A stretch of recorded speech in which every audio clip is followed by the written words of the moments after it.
Welcome once again, my friends, and thank you for stopping by to listen to an old storyteller. Today we have a Squamish tale, and the title of this story is The Raven Proposes and is Accepted, as told by Louis Miranda. What I will be relating here is something that was often told to us by our elders of what Raven did. So they start their story like this. It is said this happened when all the birds and animals were all people. It is said there was a big chief and his wife.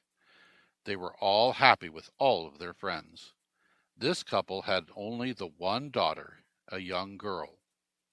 They brought her up as a very special, respectable young lady. They kept a very strict watch over her, and that it would be only a chief or some highly respected man, like their daughter, who would get her. There were many a young men from their village and young men from other villages that came and asked for their daughter, but they could not accept any of them. They were waiting for someone, also, a big chief's son, to come and ask for their daughter. They refused all of the young men. And as they waited, early one morning when it was still dark, it really happened. There came a strange young man. He came into the house where the highly respected young woman was. He asked for... try that again. He came into the house where the highly respected young women were.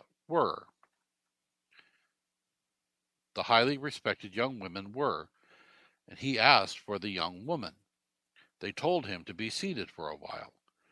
So, some of the relatives of this highly respected girl went out to see in which manner this young man arrived. They were really surprised and were really happy when they saw the great big canoe. It seemed to have a lot of mountain goat blankets and a lot... let me try that again. It seemed to have a lot of mountain goat blankets and a lot of spun mountain goat wool. After seeing all this, they went up to the house and told the young stranger that he was accepted as a son-in-law.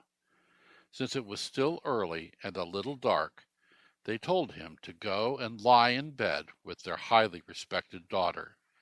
But as it got a little later, then started to become daybreak, someone went down to take a look at the canoe and the blankets.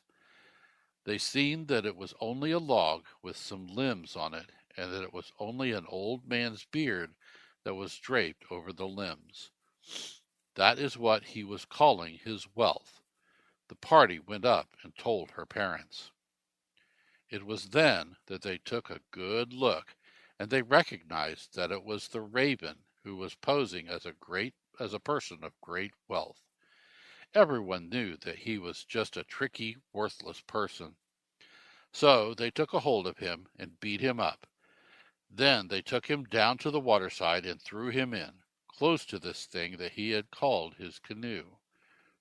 So it ends there, the very brief marriage of the raven. Thank you once again for listening to this story. If you enjoyed this story, please press that like button. Also, please help an old storyteller out by subscribing to my channel. The next story will be posted in a few days, so until then, may your story continue to be a good one.